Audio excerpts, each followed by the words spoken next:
So it's time for another Gardening Week video, and as per usual I'm not really doing very much gardening, but there are quite a few things happening that are quite interesting, especially with this really mild weather. Basically nothing really needs any protection. Everything that's outside is doing pretty much as well as everything that was inside, and even some of the stuff that is inside though, the growth isn't great. It's quite floppy. It's just a bit too hot for stuff, and light levels are coming down, but heat levels are still high. When you get that situation where there's not enough light for the amount of heat that's there, then plants just grow leggy and floppy, and that's particularly the case with the lettuces and the polytunnel. So I'll show you those in a minute. I'll show you a few other things as well that where growth isn't really amazing. But there's some other really great news really this week, which is that we had our first frost last week, and actually I couldn't tell because none of my thermometers registered it here, but the Yacon, which is on Debbie's plot, that is super sensitive to a frost, and that noticed it. But the other thing that noticed it were the carrots, and then all of a sudden those carrots are now super sweet. This is why I rave about winter carrots, and I'm sometimes surprised that people really just grow carrots in summer and harvest them in autumn and maybe put them in the freezer or just don't have carrots over winter. But carrots are just such a fantastic crop if you can leave them in the ground, and I think the key to that is growing something like Tushan or Eskimo, both varieties that just stand really well in the ground. And the carrots that I'm eating now are just amazing. They're just so much better than anything that I was eating in the summer. So I do recommend that you consider growing carrots later on in the season. Now in fact, when I say later on, I actually plant most of my carrots in May and June, and I just let them stand in the ground for until basically April time next year, and they just don't degrade. They're just as good in April really as they were in August, for example. And one of the things I like to do with carrots also is not thin some of them, so that I get some smaller ones for my salads. So anyway, I'm going to show you around a few things that have been happening on the allotment, but mostly I've been cycling, and I've been absolutely loving it. So yeah, not much gardening, but actually a lot growing.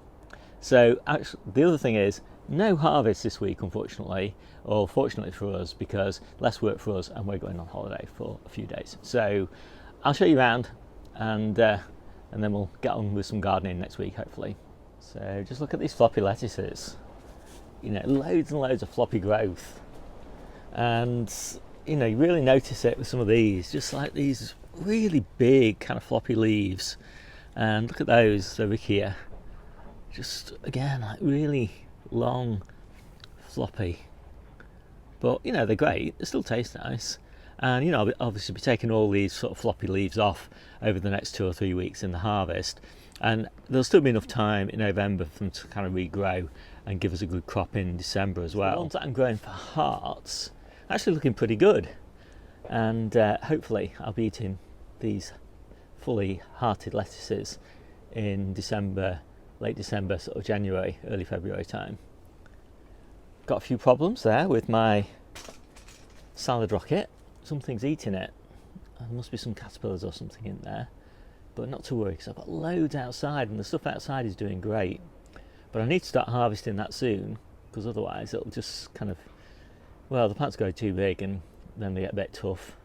And this is in the polytunnel as well, and this is meant to be my late crop of winter purslane, miner's lettuce, and it's huge. I mean, it's ready for harvest now. So, I was meant to be harvesting that in January. And that's the problem with this really mild weather. But anyway, I'll harvest it, and I'll get a second crop, and hopefully there'll be time for the second batch of leaves to grow on. These boiled beans, look how big they are already. I mean, fortunately they're in the polytunnel on big canes, so they'll be fine.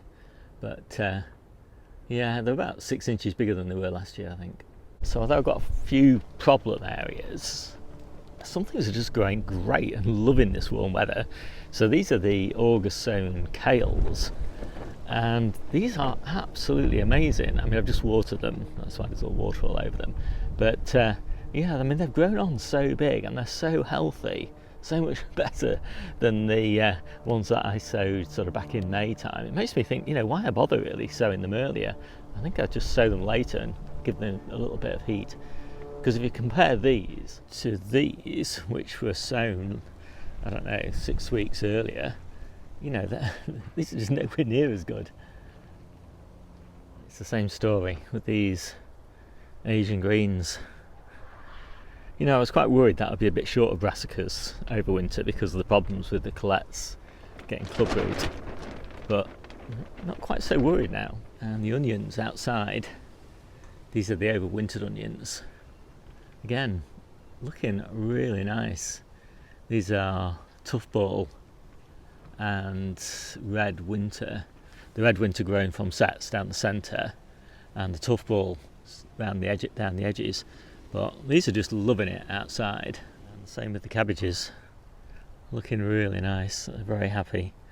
Although they're so big now, they probably will end up going to seed in spring. But again, this miner's lettuce, I only planted that out 3 weeks ago. 3 weeks, and it's already pretty much ready for harvest. We're eating a lot of miner's lettuce at the moment because we've got 2 beds of it at home. And the other good news is the germination on these carrots. So these are the carrots we're going to be eating in April and May and early June. And I only sowed exactly the number that I needed. So they're kind of spaced at their thinned density. And yeah, germination is excellent. So I'm really, really pleased with those. I got 4 of these tubs, and the little mouldy bits are the odd slug pellet that I just popped on there. And you can see there that we have had a few slugs and snails that we've caught. So I hope you like this quick video. My name's Steve, this is the Seaside Kitchen Garden and Allotment channel, and I'll see you soon.